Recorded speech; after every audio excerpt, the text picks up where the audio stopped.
Good evening, ladies and gentlemen. Welcome to the Audit and Standards Committee.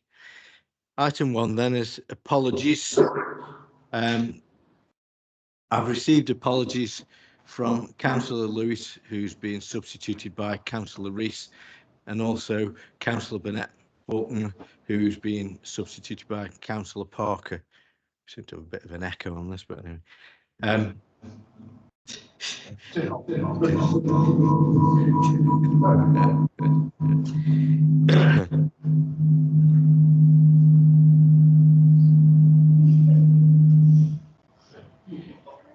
Thanks to the new technician, Councillor Stubbs. Okay. Item 2 then is declarations of interest. It's very good. You broke it now. Oh, never mind. You brought the internet. There's a ring there, I tell you.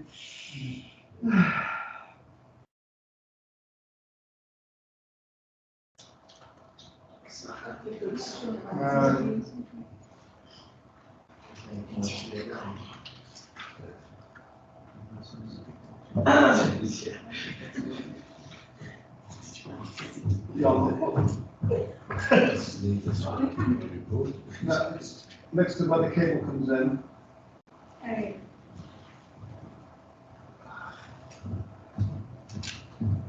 That's the button echo off. Wait.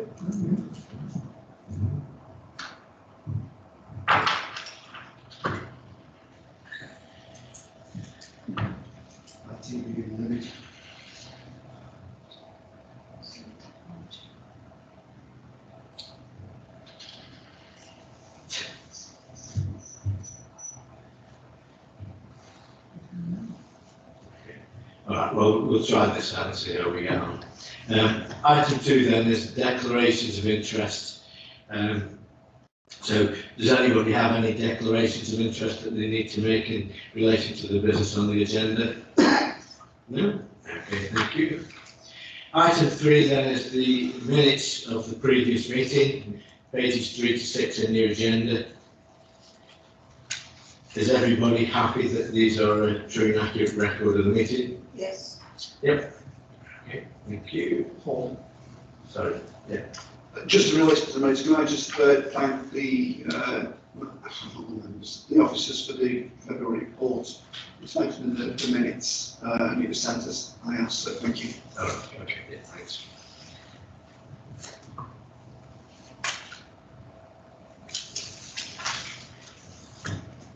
Item number 4 then is the corporate risk management report, and our relatively new officer, Anthony Harold, is going to run through this for us. So whenever you're ready, Anthony, thank you. Lots of different noises this evening on the that's a cue. Right. Can everyone hear me on? So, yeah, this is the corporate risk management report for quarter 3, 23-24. The recommendations are that the audit. Shall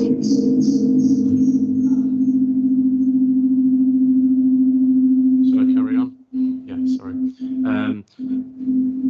The Audit Standards Committee notes that there are currently no risks that are more than 6 months overdue for a review up to the end of quarter 3. Secondly, to note that there have been 2 risk level increases, which I'll come to shortly. 3, note that there are no changes to the corporate risk register at the current time. Point 4, to note the Kidsgrove Town Deal risk register in the current position. 5, advise officers of any individual risk profiles that the committee would like to scrutinise in more detail at its next meeting. And finally, 6, to note that whilst the likelihood of a risk materialising may be mitigated, the likely impacts may not change. Obviously, you're aware of the background, so I'll try and speed through this slightly because I know we've got a lot of other reports to get through.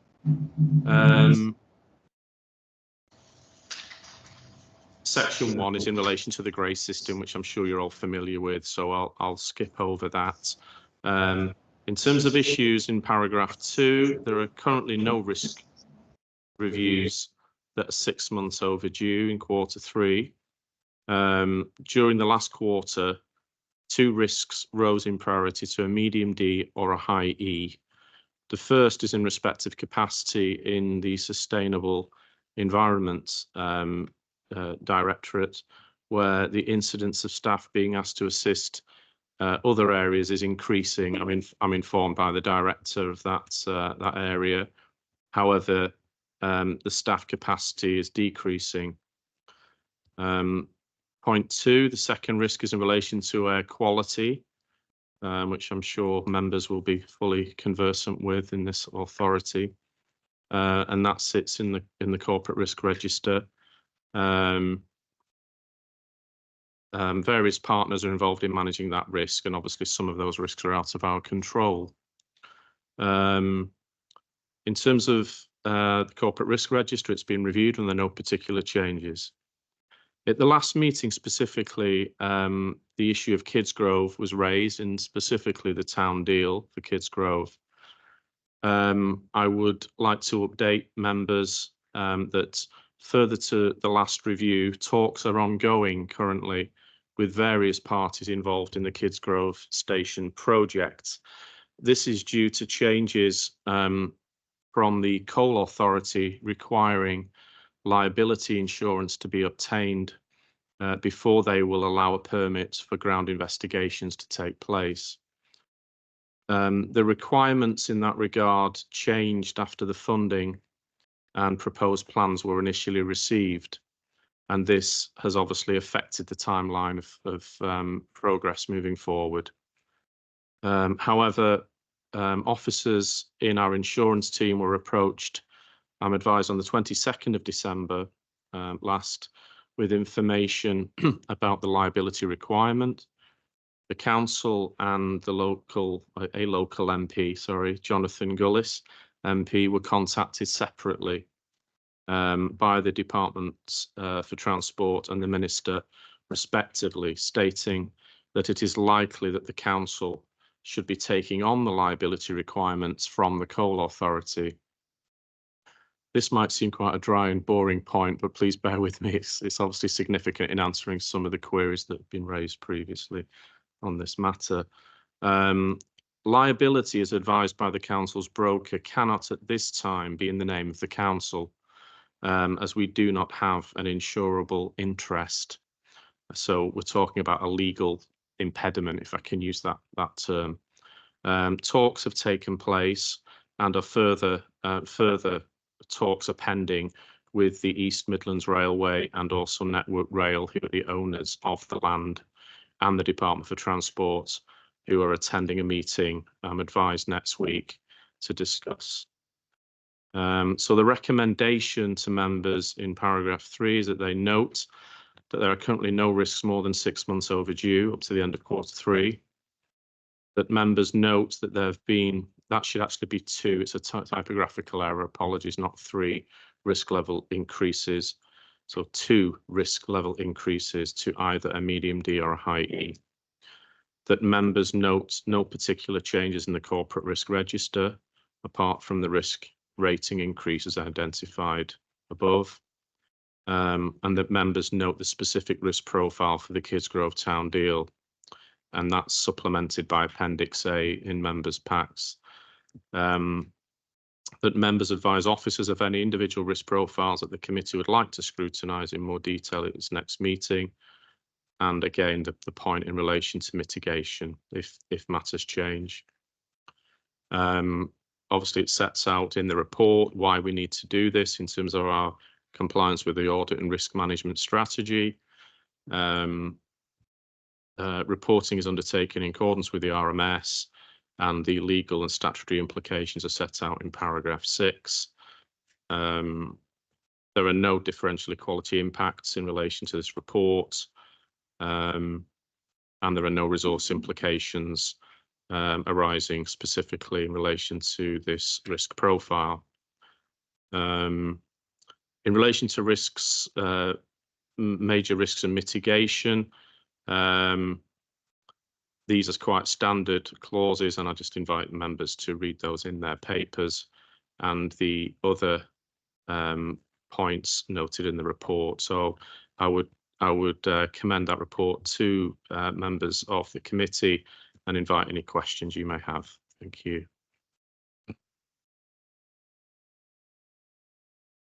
Thanks, Anthony. Do we have any questions? Councillor Rees and Councillor Rees, do you want to go first? Yeah, okay, thanks. Just going back to issues number 2, 2.21, about the capacity and sustainable environment. Is that to do with staff sickness, the lack of capacity? I've not been advised that that is the case, Councillor. Obviously, I'm prepared to go and seek further information from Mr. Bird, who is the service director for that area. It's merely pointed out that there are resource issues according to his estimation. I think that would be helpful just to kind of understand what the issues there are, because obviously it does say that obviously capacity is decreasing. So I think we probably need to kind of understand what the issues are there. Thank you. Okay, Mike. Yep. Thank you, Chair. 2.2.2, the risk is well explained, but there's no solution. It's no good being on the register if we're just going to say it's a problem with our partners. And it might, to be fair to the report, it doesn't categorically say it is a partner problem. But what steps are being taken to mitigate that risk with partners if necessary, but within these 4 walls if not?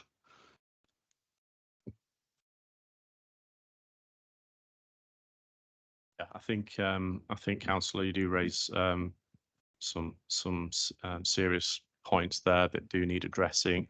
I'm more than happy to take that back as well to the director, Mr. Bird, and ask him for further clarification on those points.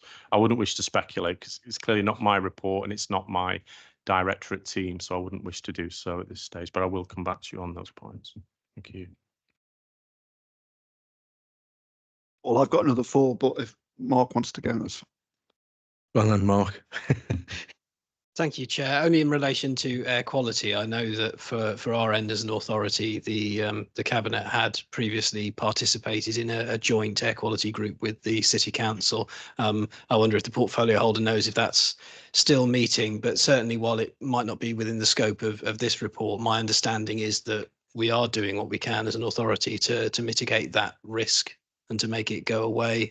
But quite rightly, the report has it on there. It is certainly a risk. And quite rightly, it also says some of these issues are very complex. They're very much beyond us as an individual authority to resolve, particularly when they involve international legal action and other authorities. Yeah, thank you, Councillor. I will also take those comments away to the relevant director. I mean, as experienced members of this authority will be aware, there has been a plethora of multi-agency working at many levels, and in the short time I've been with this council, I've actually been staggered by the amount of stakeholder engagement and other engagement that's gone across different sectors, not only the public sector but across stakeholders. As far as I'm aware, there are regular meetings with other local authorities on this issue, but I will come back to you with further clarification. Thank you.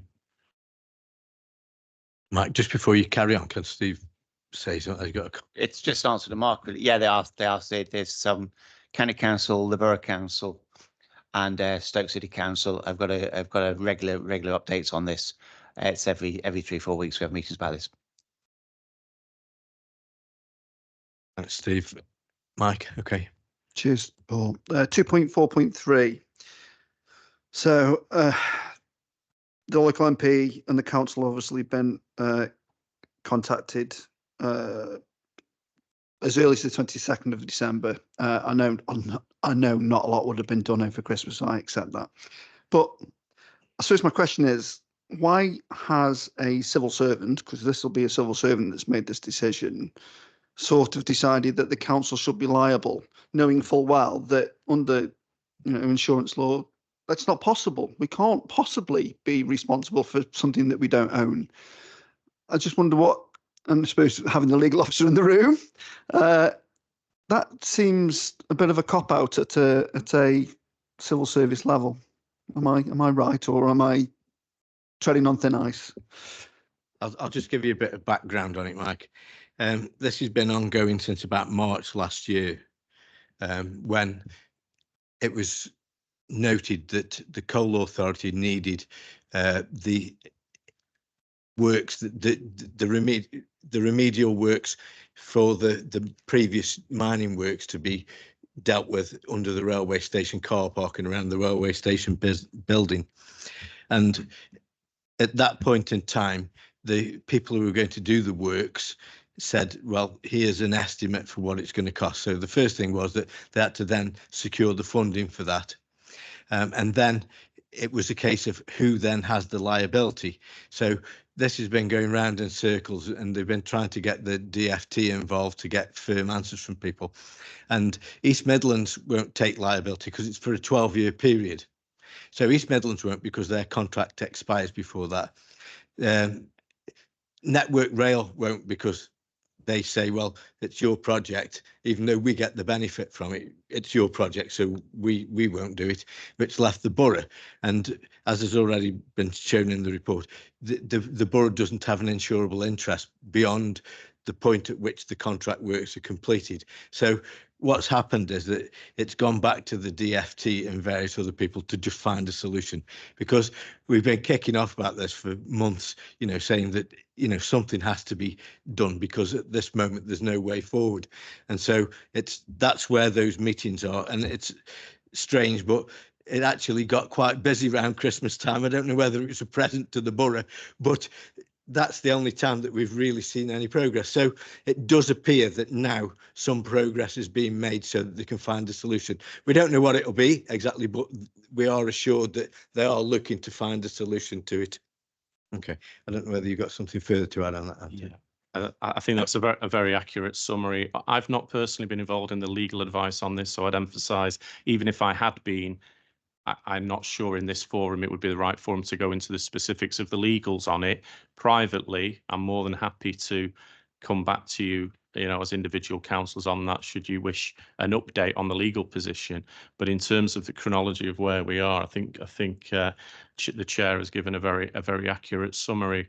All I can say is, without wishing to be presumptuous, it wouldn't be the first time that government minister has presumed something that may not in fact be legally correct. So that just of different political persuasions, I might add, that can happen. And obviously, as far as we're concerned, we are in the hands of our brokers to a great extent. If yourselves, if you can't get insurance on your car, you can't get insurance on your car or your house or whatever. We need to get coverage. So, that needs to get resolved, and negotiations are ongoing. And I would agree with the chair that I believe that progress has been made, and hopefully further progress will be made shortly. Thank you. Thank you both. My next question actually leads on quite nicely to where you finished, Paul. So there's a meeting between EMR, Network Rail, DFT on the books. Is there going to be a council representative in that meeting? Because it's all well and good, these three partners having a meeting, but we've got the problem. Is there going to be someone in the room trying to make sure that this problem is sorted one way or the other? Yeah, the council officers who are involved in the project management have been involved in all the meetings, so we are represented. Just moving on to the Kisgrove risk reports. I notice on one, Kisgrove Town Council is to underwrite the shared service hub. Why is a small town council being asked to underwrite a major project? I don't understand why a council this size, or whatever organisations are involved in this, should be passing the potential costs onto a town council. That goes back to 2022, I think, when the discussions were going on around the shared services hub, and the town council agreed that it would bear the ultimate responsibility for the running of the shared services hub.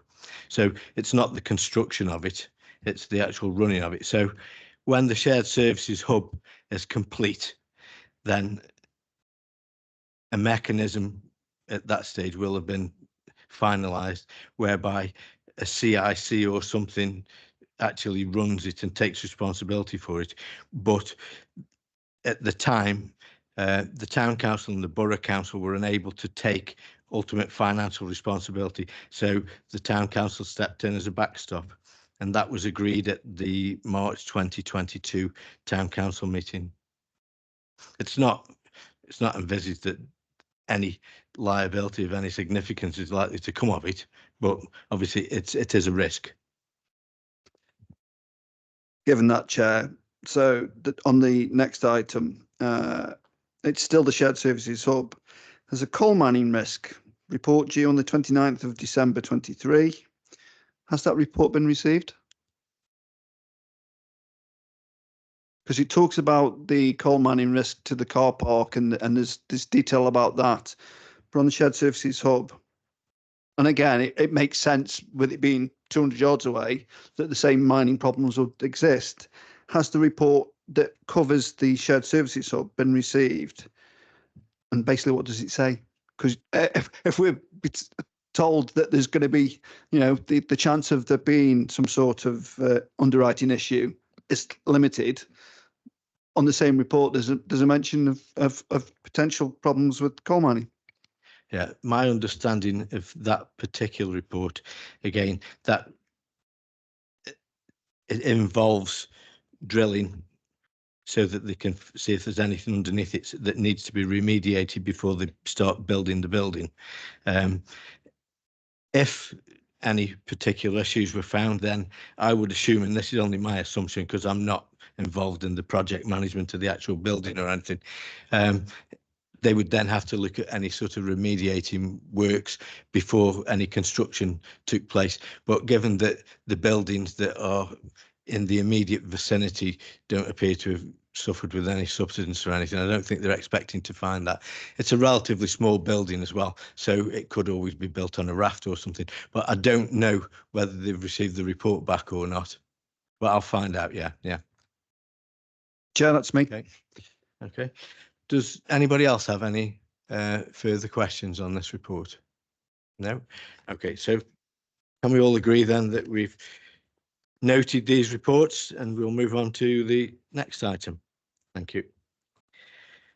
Item number 5 then is the internal update for Q3 of 23-24, and Claire's going to go through that for us. When you're ready, Claire. Thank you. Thank you, Chair. So this is the third quarter report of the internal audit team's activity over the quarter. So that covers the 1st of October to the end of December. So 2.1, details of the audits that have been finalised during the quarter. So we had 2 positive reports, the risk management health check and the contract management report. So obviously really good that we've got positive opinions on those reports. The disabled facilities grant, unfortunately, we weren't able to provide an opinion on that because there wasn't the paperwork in place. I think we've had a discussion at previous audit committee meetings around this particular grant and the arrangements coming back internally. So there shouldn't be an issue going forward. But yeah, at the point of the contract end, there was some issues around getting appropriate documentation to be able to give an opinion on that audit, which is why it says without opinion, just to provide some details on that. So on page 2.4, you've got details there of what our definitions mean in terms of level of assurance. Over the page at 2.5, some details there about our customer satisfaction survey. So at the end of every audit that we do send out a satisfaction survey, just 5 simple questions to see how the audit went, if there's any learning we need to do there. So really positive that the current satisfaction score is 9 out of a maximum of 10 across the 2 responses that we've had there for the audits that we have issued so far. Paragraph 2.6, so we've got a number of audits in progress. And these will be reported through when I come back in July to provide details of the annual report. So don't do a fourth quarter, because obviously we pick that up as part of the annual report. And just to mention that the One Council programme, it says draft there, it is in the process of being finalised now. And I think we have had discussions again on this one at previous meetings around the extra detail that you might want to see on that one. So I'll pick that up with Sarah and make sure as part of the annual report we've got some extra detail there to provide. Information I think that's been requested as part of previous meetings. And just to mention, I think this has been on previous discussions. We're at 2.7. We have agreed to defer the communications audit this year because of some service reviews that's happening in that area. Over the page, paragraph 2.10. So when we issue a report, we give recommendations, which are actions for improvement, and we track those through to make sure that that action is happening and we are making those improvements. So as at the end of December, we had 359 recommendations and 334 of those have been implemented, which is 93%, which is quite close to the end of the year target of 96%. So hopefully we'll get there by the end of the year. So there's currently 25 recommendations outstanding. 5 of those have not yet reached their due date, and there's 20 that are in progress. So of the 20 that are in progress, 10 relate to the current year, 23-24, and we've got 3 that relate to 22-23 and 7 that relate to 21-22. And the outstanding recommendations relate to business continuity, cybersecurity and safeguarding reviews. There is further detail on the appendix, in Appendix A, just splits the recommendations between the directorates. And you can see there what's due across each directorate. And obviously pleasing to note that there is no high level recommendations outstanding. Happy to take any questions. Thank you, Chair. Thanks, Claire. Does anybody have any questions in relation to this? No? Okay, thank you very much. In that case, that's fine. Thanks, Claire. We'll see you in July.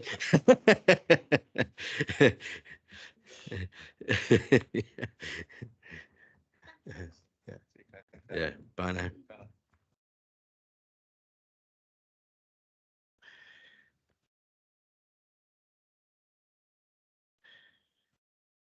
Okay, item 6, as you'll have no doubt noticed, is future delivery of the internal audit service.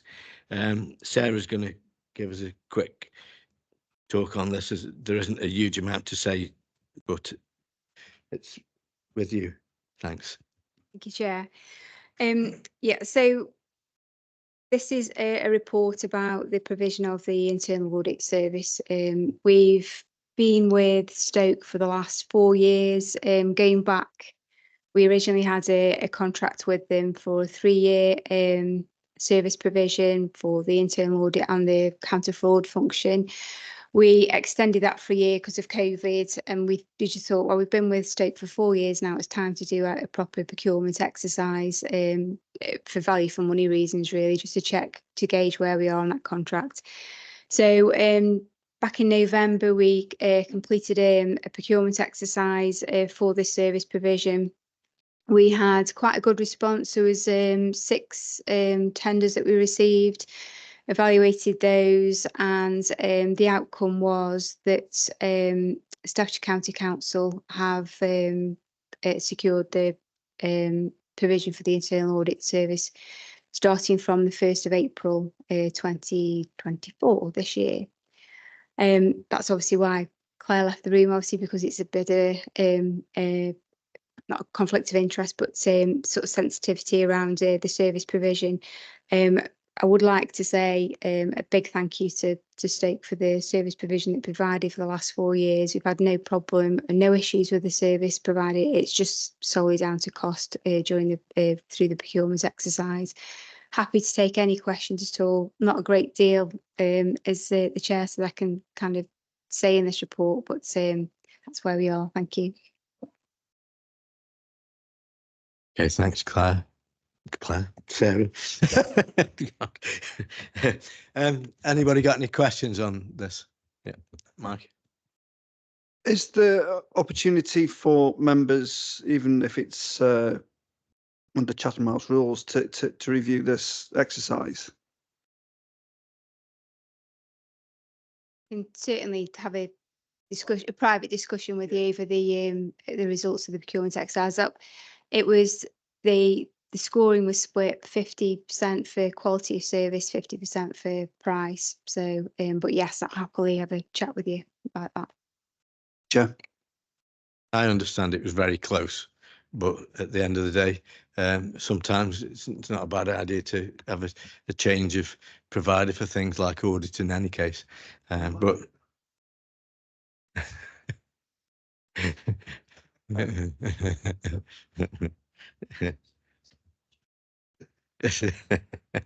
yeah.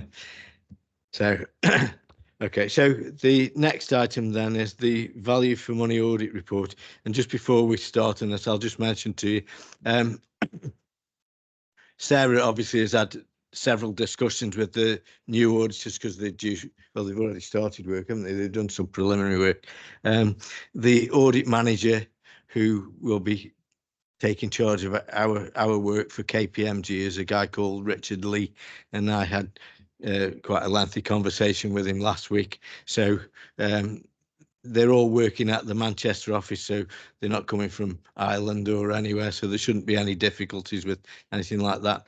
And he's been with KPMG for 20 years, specialising in public sector audit. So he's got the experience, and you know, time will tell. Obviously, what we think of the work. I'm sure it'll be absolutely perfect. You know, it'll be fine. But just to let you know that we've got people who are experienced who are coming in, so we'll just have to wait for that. Unfortunately, Andrew Smith, who normally comes in from Grant Thornton, was unavoidably taken ill today. So I don't think we'll see him again, actually, will we? Because this was the last thing that they were due to present to us. So that's just the way it is. It's unfortunate because I wanted to say goodbye to him properly because I thought he was a nice guy. But anyway, Sarah's going to run through this value for money audit report. Not that she's biased in any way. So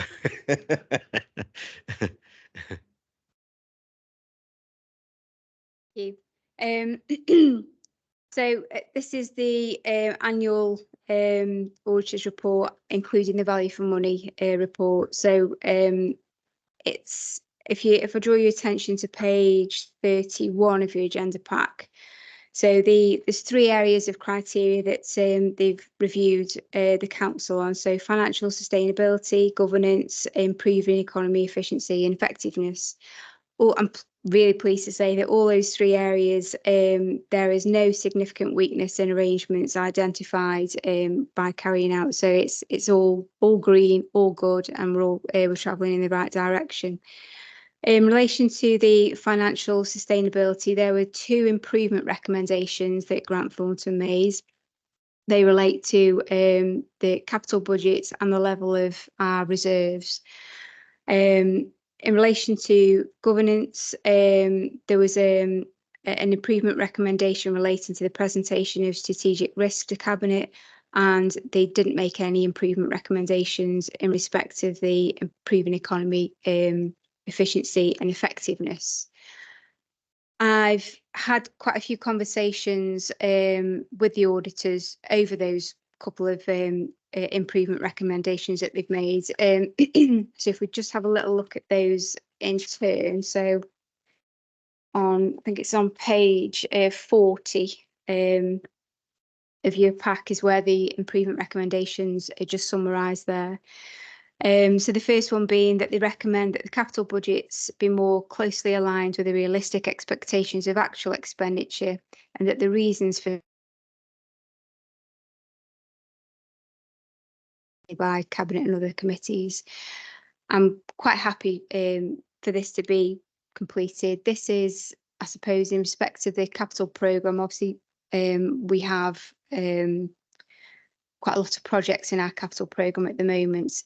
A lot of those bigger regeneration projects relating to the Future High Street Fund and Town Deal funds have a lot of complexities in. So, you know, partners which we need to work with. Some of those, or one of those projects, for example, the cost of that project inflated quite a lot. So we had to go back, and there was lots of value re-engineering and looking at how we could, reduce the cost of that particular capital project. That is just one example of why some of these slippages had happened within our capital programme. And those are the sorts of things that we'll start putting into the quarterly reports to explain, why we haven't spent what we said we were going to spend at that particular time. In relation to the reserves, so the Grant Thornton recommended that the council undertake its own analysis of the relative level of reserves. Well, we always monitor our level of reserves, and we always strive to increase those reserves. Obviously, there's lots of pressures on us at the moment nationally in respect of things like pay awards and temporary accommodation. Wally's Quarry, for example. So all these, whether it be national or local pressures that we have, we are closely monitoring our reserve levels for those. They have referenced those pressures that we are, whether it be local or national, in this report. But that is something that we are working on as a council to try and increase those reserve levels. If we kind of look back to 2016, 17, 18, our reserves levels were around about 1.3 million. We've done quite a lot to get those reserve levels up to the general fund reserve levels up to where we are at the moment. If you recall, we got those just above 3 million, and then we allocated £1 million into our Wally's Quarry reserve a couple of years ago. So we're trying to sort of, rebuild those reserves up again, following on from the pressures from COVID and the cost of living crisis, etc. So we are very aware of that, and that is something that we are continuing to work on. I think the final recommendation was around risk and making Cabinet aware of risks. So going back to Anthony's report around the corporate risks, that is something that we will start to report on a quarterly basis to Cabinet, as well as bringing it obviously to auditing standards. So we are, more members are being involved with looking at the corporate risks that we have. So all those recommendations, we're more than happy to accept those and move those forward as part of the report. But overall, really positive reports. We had the corporate peer review revisit last week, which also picked up on, we still, we've got healthy, strong finances. Quite envious that we've balanced our budget for next year, considering the pressures that we have. Also quite envious that we've had our accounts audited, all but part of the Staffordshire pension fund, that we're waiting for that element to be signed off, which is completely out of our control, and waiting for Ernest & Young to complete that piece of work so Grant Thornton can sign that off. So I'm really happy with the position that we are in, and I'm happy to take any questions if anyone's got any. Thank you. Thanks, Sarah. Yeah, I mean, we've seen most of this report previously, and it's obviously a very good position for the council to be in, and we're all very pleased that the officers have done the quality of the work that they have done. Does anybody have any, Mike? Just to echo what you've said as well, Paul. I mean, congratulations to the staff. It's a good report. I do have a few questions, Chair, if you don't mind, especially with the portfolio holder in the room. The report says, not my words, that Cabinet members are not fully cited on strategic risks, and actually says that scrutiny committees might have actually more sight of risks than the Cabinet do. How does that sit with the portfolio holder? That's in IR3.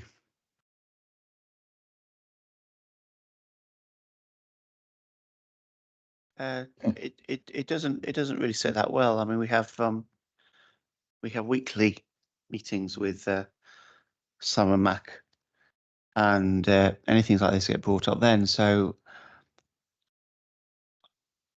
I'm not really sure I agree with it, Mike, to be honest with you. Yeah, I think we're fully up to speed where we are with things. And so we have a meeting with Simon every week and we go through all these sort of things. I mean, they might not think so, but I think we do. Yeah, thank you. In April 23, the council was asked to include savings plans in the MTFS, but it doesn't seem to have been done or not done fully. Is that something that will be added going forward?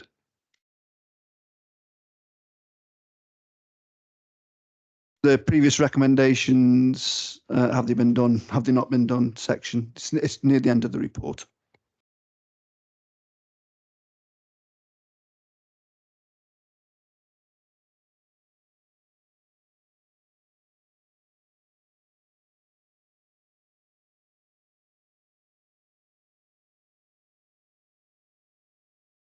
Page 49.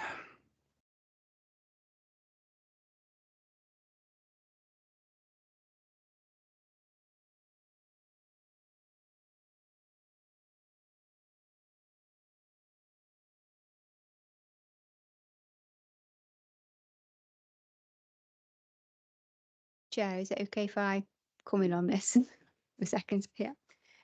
So we have included the savings as part of the quarterly performance monitoring. So in there now, there's a section which says we expected to make savings of 2.1 million based on X, Y, and Z, and the position statement where we are at with those savings. And we have made those savings that we said we were going to make. So that is a regular element within that quarterly report now that we're going to do, and we've started doing that this year off the back of this recommendation. So it is something that we've done. Where they've said partly, I'm not sure, but we do that on a quarterly basis. I think you asked probably the last meeting about the cabinet report comes every quarter on this, and I think you said something about it's only a little bit.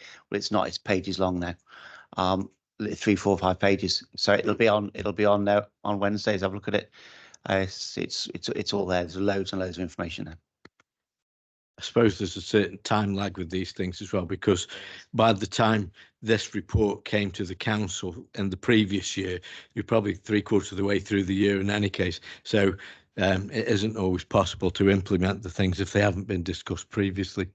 But as Steve says, it's now included. So, Chair, still sticking with the recommendations and following their progress.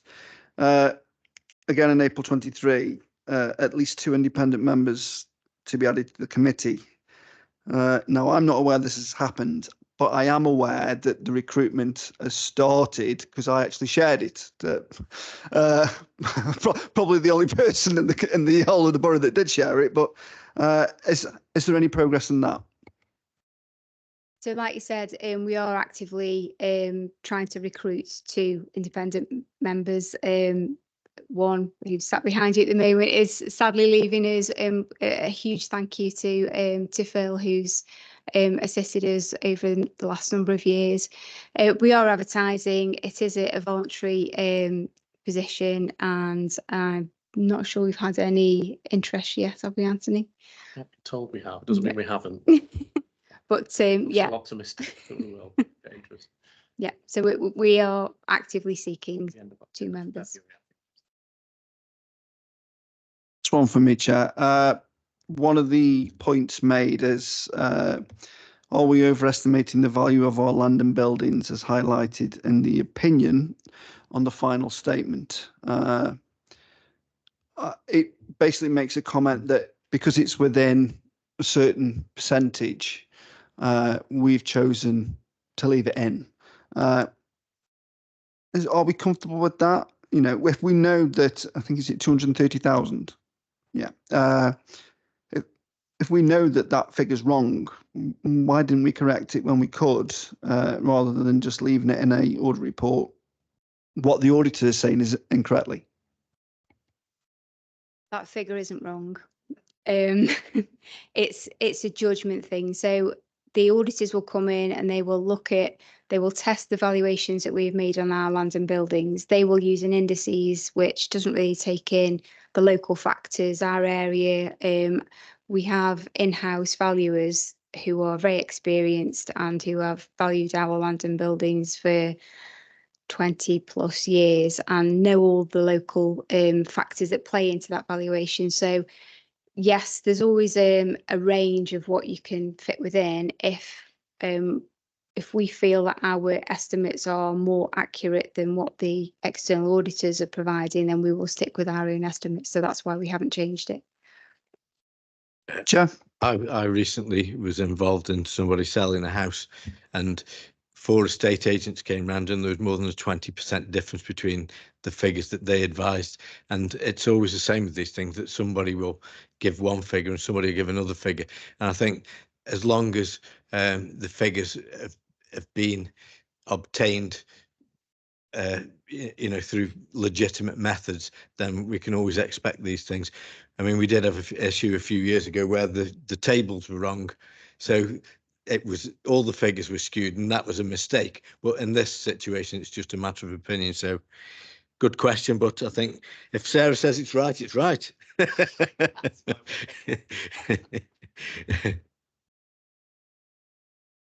Do we have any further questions on item number 7? Okay, so item number 8 then is the work programme. Page 59. I think we've only got one forward meeting still in this now.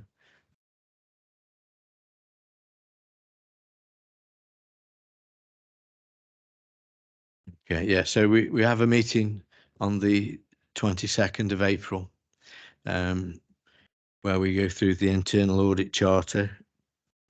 Presumably that will be provided by our new internal auditors, together with the internal audit plan, the corporate fraud arrangements, risk management, and then the committee work plan. Does anybody have anything that they feel should be added to this? No. Okay. Right.